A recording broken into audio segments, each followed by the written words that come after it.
The day was supposed to be perfect. Amani stood in front of the mirror, dressed in her ivory wedding gown, her eyes blinking back tears, but not the happy kind. Her heart raced, her hands trembled slightly as her cousin Abena adjusted her veil. Everyone in the village had shown up. It was going to be the most talked-about wedding of the year. Amani, the quiet schoolteacher from a modest family, marrying Kweku, a handsome, successful man from a wealthy family in Accra. Or so she thought. The church was filled with white roses and the scent of tradition. Aunties wore their finest lace. Uncles in Agbadas and Buba, and little cousins played in corners.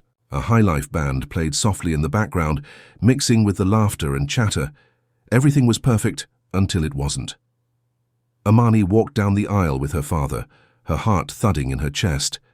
But when she reached the altar, something was off. Kweku didn't look happy. He looked distant, cold even. His eyes wouldn't meet hers. Her father whispered something soft in her ear before giving her hand to the groom, but Amani hardly heard it. She was too busy trying to read Kweku's face. As the vows began, the room suddenly shifted. A murmur spread through the pews. Then, loud whispers. A woman stood up from the middle rows, dressed in red, bold, pregnant. She walked straight to the front. "Don't say another word," she said, looking at Kweku with disgust. Tell her the truth before I do." The silence in the room was heavy. Amani looked at Kweku, her face draining of color. "What is she talking about?" she asked, her voice trembling. Kweku finally spoke, but his voice was weak. "Amani, I was going to tell you." The woman cut him off. "He's the father of my unborn child. He promised me he'd leave. You that this wedding was just a show for his parents' sake. He used you. All this whole wedding is a lie." Gasps spread through the room like fire. Amani took a step back. Her world tilted, her chest tightened, her hands went cold. She looked at her family, some already on their feet, some in shock. Her father's hands were shaking. Without another word, Amani turned around and walked out of the church, her gown brushing the floor like a ghost trailing behind her. The crowd parted. She didn't cry, not yet. The betrayal hadn't sunk in fully. Outside, cameras from local press tried to follow her. She kept walking. Somewhere between the church and the edge of the village, her legs gave out. She sat by the roadside, her dress in the dust, her spirit shattered. And then a black SUV pulled up. The window rolled down. "Miss Amani?" the man inside said. He was sharply dressed, clean-cut, dark-skinned, with a quiet strength in his eyes. She looked at him, confused. "My name is Kojo Mensah," he said calmly. "I'm the CEO of Mensah Holdings. I know this is a terrible moment, but I have something to tell you, and I need you to trust me." Amani blinked. "I don't even know who you are." Kojo stepped out and gently removed his sunglasses. "You don't," he said, "but I know everything about what just happened, and I think it's time you knew the truth about Kweku. He didn't just betray you. He set you up for something far worse." Amani stared at him, dazed. "What are you talking about?" Kojo's voice was calm but firm. "There's more. Kweku's not just a liar. He's involved in something dangerous. I've been watching him for months, and you, Amani, you were the only innocent one in all this." Her breath caught in her throat. "Why would you care?" Kojo's eyes softened. "Because I promised someone I would protect you. Someone you don't remember but someone who once saved my life." She stared at him, shocked, unsure if this was some twisted dream or the beginning of something far more unbelievable. And then he said, "Get in the car. If you want the truth about everything, you have to come with me now." Amani hesitated for a long moment, staring at the open door of the SUV. Her heart was still beating hard, not from excitement, but from fear, anger, confusion.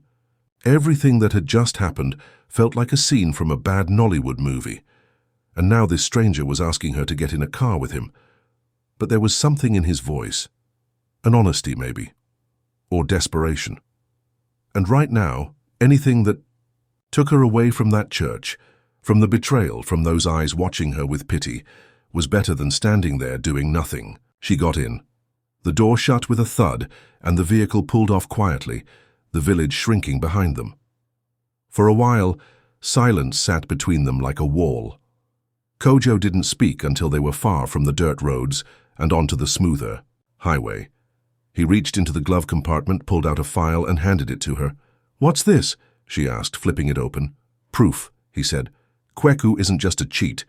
He's part of a network stealing millions through fake contracts and shell companies. My company was investigating them. That's how I found out about you." The file was filled with photos, bank statements, and email exchanges. Amani's hands trembled as she scanned them. Kweku's name was everywhere, alongside names she didn't recognize. She saw dates, account transfers, even a picture of him with the same woman who crashed the wedding. Her stomach turned. This can't be real," she whispered. Kojo's eyes stayed on the road. "It's very real, and he was going to pin some of it on you. That's why he married you. He needed a clean face, someone with a good name. Your name." Amani felt like throwing up. "But I don't even have money. I'm just a teacher." "Exactly," Kojo said. "Innocence sells. If things went wrong, he'd make it look like you were the mastermind and he was just the poor fool in love." The betrayal was deeper than she imagined. It wasn't just about love. It was about being used, strategically, like a pawn. "How? Do you know all this?" she asked, turning to him. "Why are you helping me?" Kojo hesitated. "Years ago, when I was 19, I was a street kid in Kumasi. No parents, no future. One night I was injured in a fight, bleeding, almost, unconscious. A woman found me and brought me to a clinic. She fed me, clothed me, and gave me enough to find work in Accra. She didn't even know my name." Amani's eyes narrowed. "What does that have to do with me?" Kojo slowed the car and looked at her. Her name was Ya Dede. She said, "She had a daughter named Amani." Amani's throat tightened. "That was my mother. She saved me," Kojo said quietly. "And when I heard your name attached to Kweku's file, I couldn't ignore it."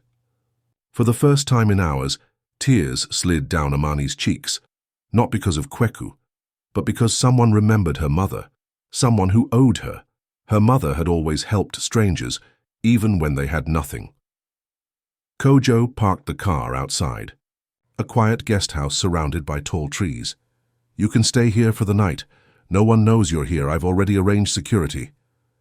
Amani nodded slowly, still in a daze. Kojo handed her a phone. "I've wiped your number off all networks. If Kweku starts looking for you, he won't find you easily." She stared at the screen. "What happens next?" Kojo looked at her with quiet intensity. "Now, we make him pay. But only if you're ready. You've already lost your wedding. Don't lose your name too." Amani swallowed hard. Her wedding dress still clung to her, dirty and torn at the bottom. She looked like a broken bride, but in her chest, something had started burning. A small fire. She wasn't done yet. That night was the longest night of Amani's life. She sat on the edge of the small guest-house bed, still wearing her torn wedding dress, numb.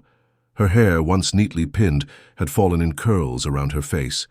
She didn't cry anymore, not because she wasn't hurt, but because the tears had run dry. All she had was silence, a ceiling fan spinning slowly above her, and a heart full of questions. Who was she to Kweku, really? Just a shield, a prop, a piece in some criminal game. A soft knock on the door broke the stillness. She opened it to find Kojo standing there, holding a tray with food, jollof rice, grilled chicken, and water. "You need to eat," he said, his tone firm but gentle. Amani hesitated but stepped aside. He walked in, placed the tray on the nightstand, then sat in the corner chair. "You didn't have to do this," she said quietly. Kojo tilted his head. "Do what?" "Help me, protect me, feed me like I'm helpless." "You're not helpless," he said. "You're just trying to survive after being stabbed in the back on what should have been the happiest day of your life." That hit her hard. Kojo leaned forward. "Listen, I didn't come to be your hero. I came because I owe your mother and because Kweku's not just dangerous, he's cruel. I know how he operates. He destroys people and smiles while doing it." Amani finally picked up the spoon and ate a few bites in silence. Her hunger surprised her. "So what's the plan?" she asked, wiping her mouth. "You said we can make him pay." "How?" Kojo's face darkened slightly, and he pulled a tablet from his leather bag. With a few taps, he brought up a video. This was taken a week ago. Amani watched as Kweku appeared on screen, laughing and shaking hands with an older white man in a dark room full of computers. She listened to their conversation. The man was praising Kweku for setting up another shell company. "Who is that?" she asked. "His biggest partner, a British investor, really just a money launderer. Together they've been funneling money out of Ghana into offshore accounts using fake business registrations. And now they were going to register one under your name." Amani's stomach dropped. "Under my name?" Kojo nodded.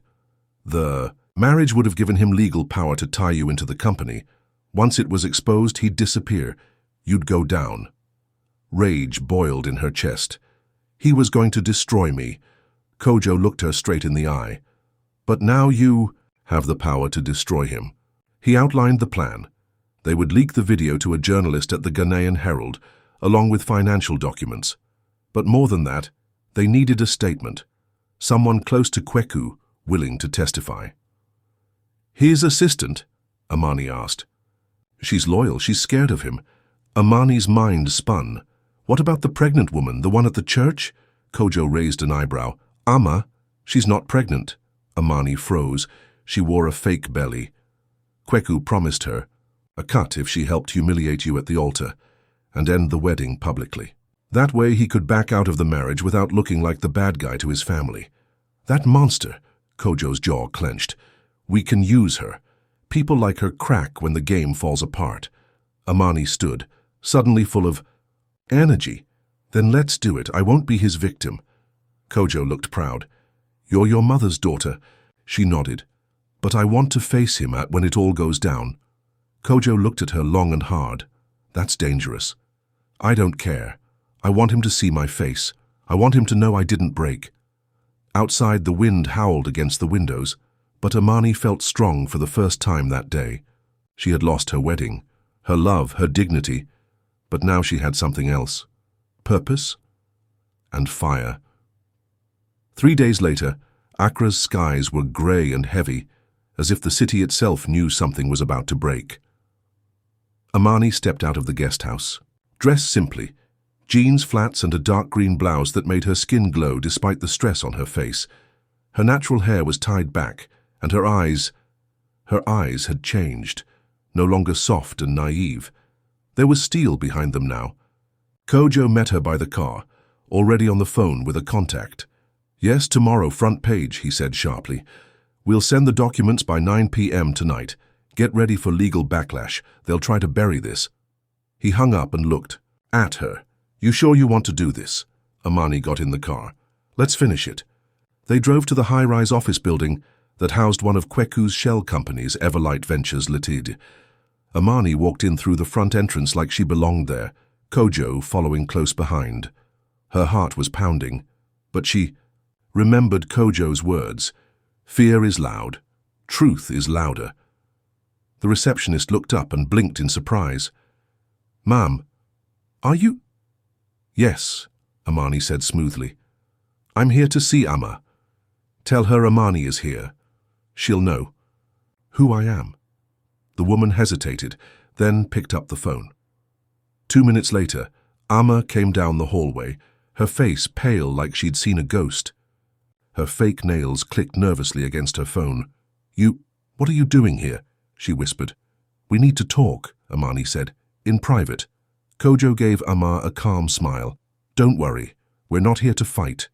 We're here to offer you freedom from him." Ama swallowed hard and led them to a back room. Once the door shut, Amani turned on her. "You lied. You pretended to be pregnant. You helped ruin my life." Ama looked like she wanted to defend herself, but she couldn't. Amani didn't stop. "You helped a criminal destroy people's lives. If you don't speak up, you'll go down with him." "I was scared," Ama blurted. "He said if I didn't do it, he'd leak pictures of me. From before, when I was working at a nightclub, my family doesn't know." Kojo stepped forward. Then help us stop him. Tell your side. We'll protect your identity. Amma trembled. You swear? I swear. That night, in a safe. Location. Amma recorded a statement. She detailed everything. The fake pregnancy, the money laundering, the threats, the companies, even names of foreign partners. Amani watched her closely. Somewhere in her heart she still wanted to hate Amma. But what good would it do? She needed her. They all did. By midnight, the documents were submitted to the Ghanaian Herald. Amani's name was cleared from every registration form. Kojo's legal team had worked quietly, wiping her trail clean, preparing lawsuits, even alerting the Economic and Organized Crime Office. By morning, chaos erupted. The headline read, CEO exposed, shocking web of fraud tied to top executive. Kweku Boaki pictures, documents, video stills, testimonies. It was everywhere, Twitter, Facebook, WhatsApp groups, even morning radio stations buzzed with it. Kweku's face, smug, smiling, was now being torn apart by every commentator in the country. By noon, police raided his office. He tried to disappear, but his own guards were ordered to hold him until investigators arrived. He screamed, threatened, cursed. And then Amani walked in. He froze. Her eyes locked on his, calm and unblinking. You were going to ruin me, she said softly, but now I've saved myself. You don't know what you've done, Kweku growled. These people won't protect you forever. I have friends, money, connections. Amani stepped closer, inches from his face. And I have the truth. Let's see which one lasts longer. The officers dragged him away. She didn't flinch. As she stepped out of the building, Kojo was waiting beside the car. He looked at her and nodded. You did it. No, she said with a tired but proud smile. We did it. He opened the door for her. Where to now? He asked. She glanced up at the sky. The clouds were clearing, letting a slice of sunlight through. Home, she said, but not the one I left behind. I'm starting over. Kojo looked at her with something soft in his expression. Then let me help you build it. And for the first time in days, Amani laughed, not because she had to, but because she could.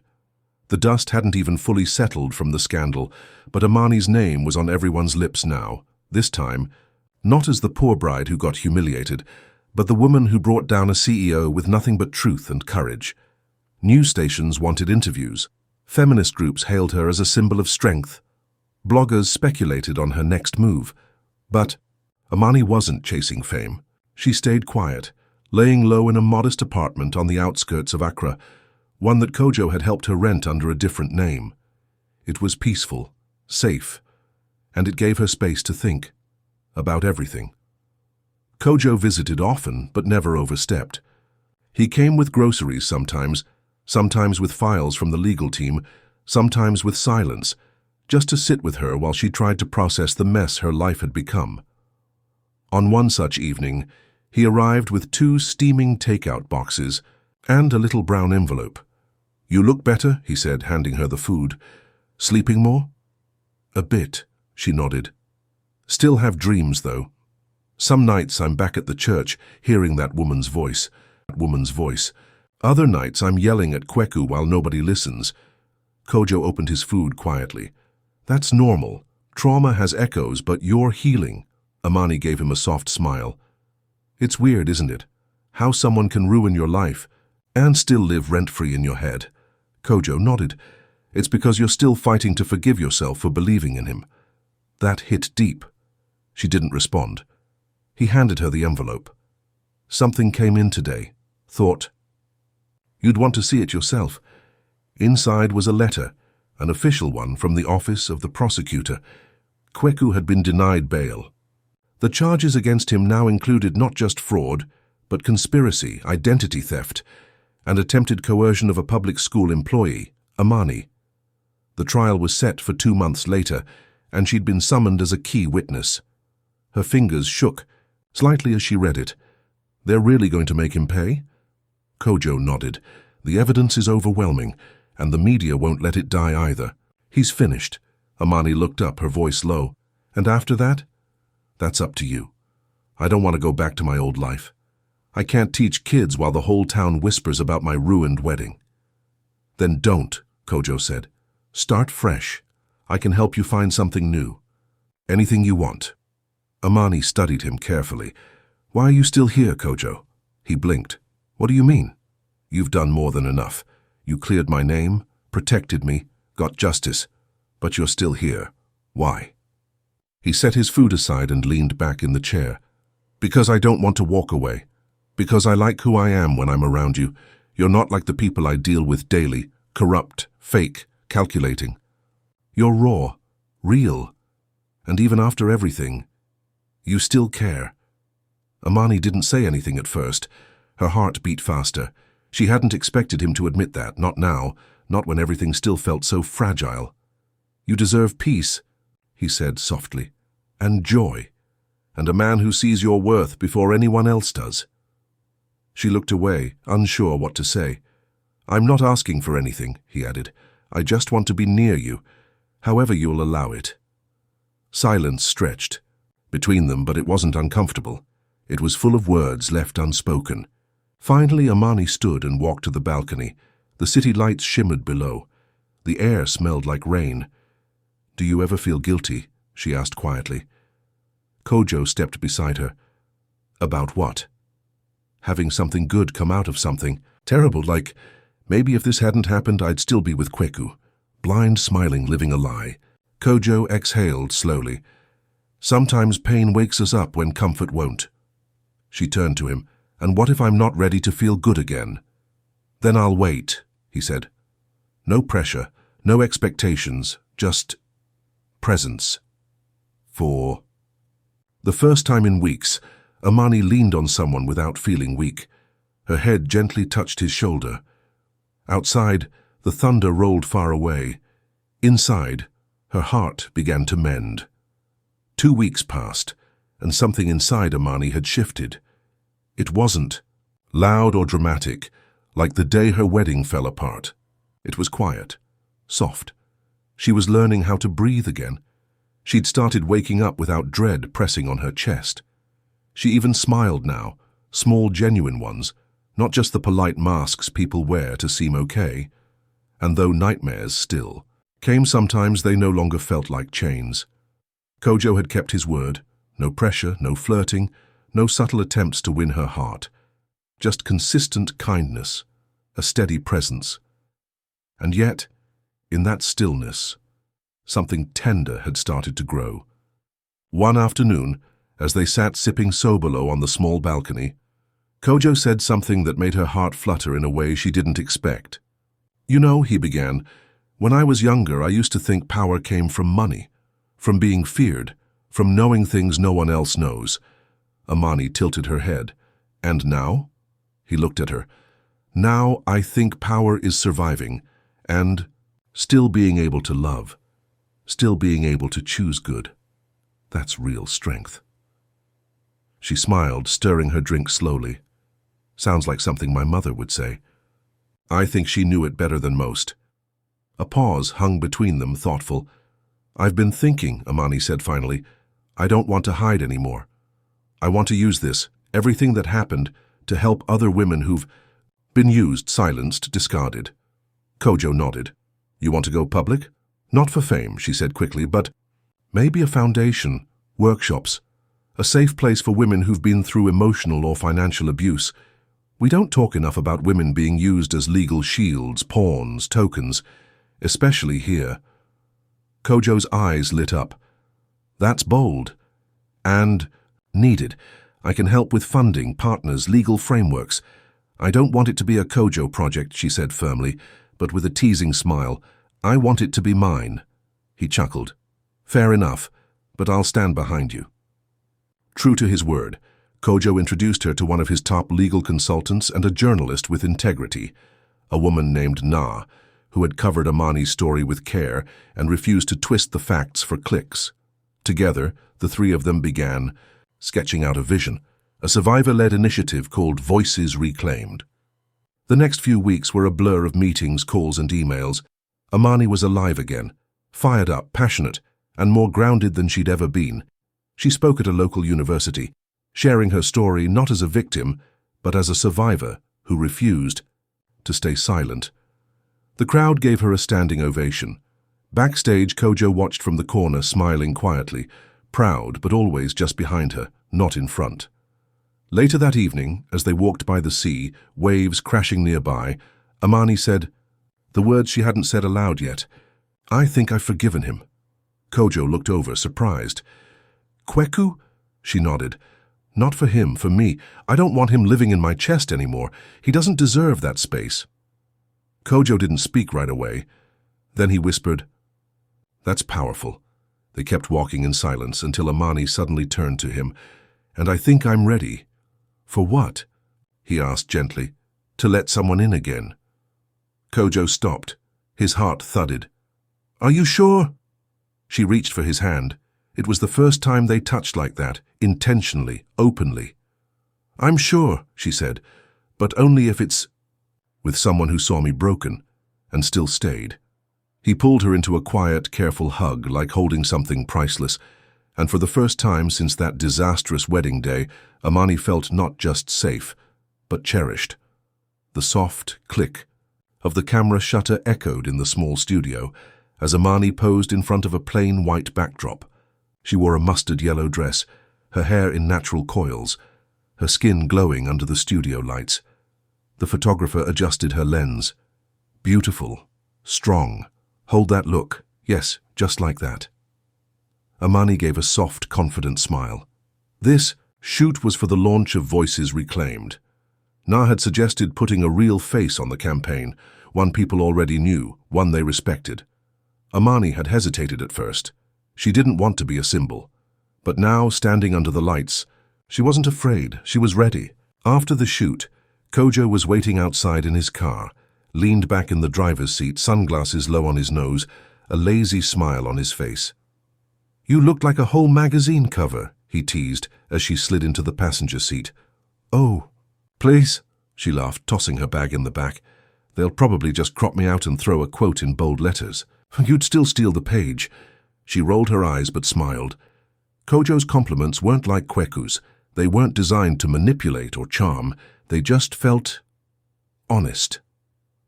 As they drove through the city, Amani noticed billboards with headlines about Kweku's upcoming trial.